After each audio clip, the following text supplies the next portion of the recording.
یہ بتائیں کہ اے آر وائی میں کتنے سال ہو گئے آپ کو؟ مجھے اے آر وائی میں ہو گئے 18 سے 20 سال ہونے کو آئے. تو میرے خیال میں درمیان میں تو آپ کو کوئی ایسی آفر آئی تھی کہ آپ تھوڑا سا ڈگمگائے تھے.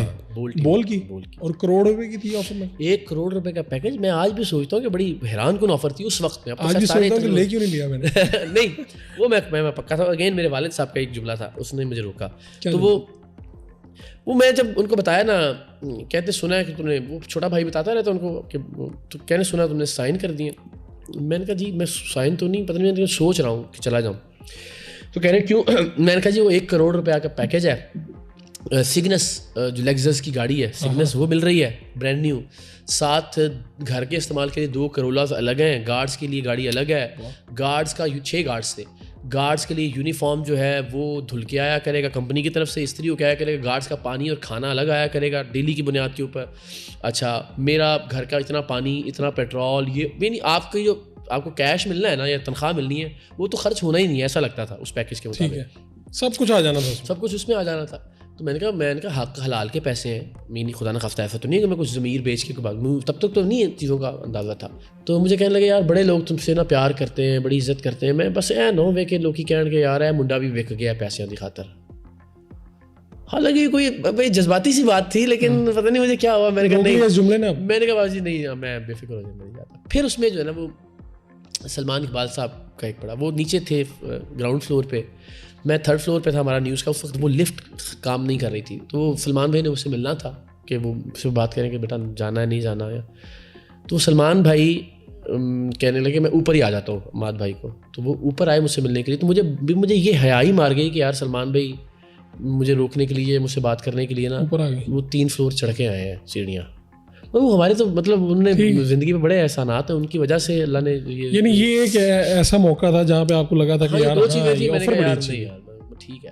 تو کتنی دیر بعد یہ سارا مسئلہ ان کا خراب ہو گیا؟ بولو یہ اس کے جب بدامی صاحب مجھے پھر سلمان بھائی نے مجھے کہا کہ یار بدامی دوست ہے تمہارا تو اس سے بھی بات کرو. بدامی صاحب تو جوائن کر چکے تھے تب تک اے آر وائی چھوڑ دیا تھا, بول آن ایئر نہیں ہوا تھا, تو چھٹی منا رہے تھے نئی سگنس گاڑی کے اوپر گھوم رہے تھے.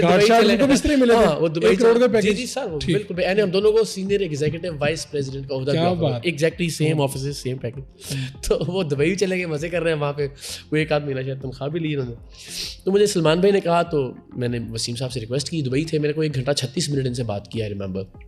میں نے ان سے کہا یار دیکھیں جب ہم آئے تھے اے آر وائی اس وقت اتنا مقبول نہیں تھا, اللہ نے اسی کے تھرو ہمیں عزت دی ہے. اور سارا ہمارا کنسرن پیسوں سے زیادہ یہ تھا کہ سارے ادھر جا رہے ہیں, کامران خان صاحب, افتخار احمد صاحب, شاید بھی وہ جانے والے تھے, لقمان, آسما شیرازی. میں نے کہا پھر اس کا مطلب باقی تو کسی چینل کو بھی دیکھے گا ہی نہیں.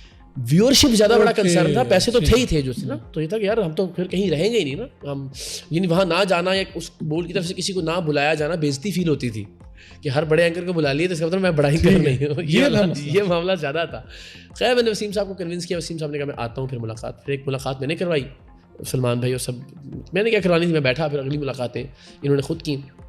تو جو بھی ظاہر پیکیج ویکیج بڑھا کے ڈوبنے سے پہلے واپس آ گئے 7 دن پہلے, 7ویں دن ایگزیکٹلی. میں کوئی نہیں رکھتے, میں ان کو کہتا ہوں یاد رکھا کریں, لیکن وہ کوئی گھاس نہیں ڈالتے خاص اس پہ.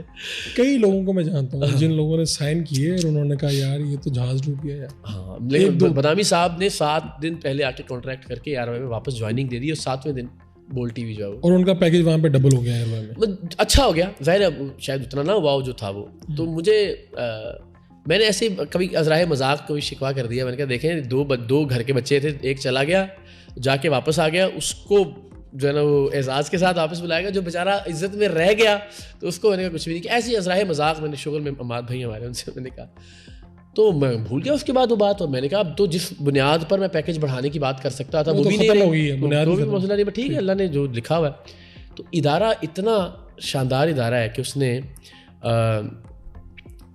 4 مہینے بعد مجھے جو ہے نا وہ لیٹر دیا کہ وہ سلمان بھائی خود دینا چاہ رہے تھے. ہمارے جو سی ای او انہوں نے کہا کہ وہ اسی لیے ڈیلے ہو رہا تھا, لیکن پھر انہوں نے کہا کہ بہت زیادہ ہو گیا تو اقرار کو. تو 4 مہینے پہلے سے سیلری بڑھا کے، اور وہ ورنہ کہتے ہیں ٹھیک ہے وہی حساب کتاب کر دیا بہترین. ہاں اچھا ہو گیا الحمد للہ، اوقات سے بہت زیادہ. اب کوئی بول آئے یا کچھ بھی آیا اب آپ ایئر وائی میں رہیں گے؟ مطلب اب یہ اسی کی مثال لے لینا اس طرح، یعنی کتنا آسان تھا ادارے کے لیے کہ اب چونکہ میں جہاں جا رہا تھا وہ جگہ ہی نہیں رہی، تو مجھے اب کون آفر کرے گا زیادہ پیسے.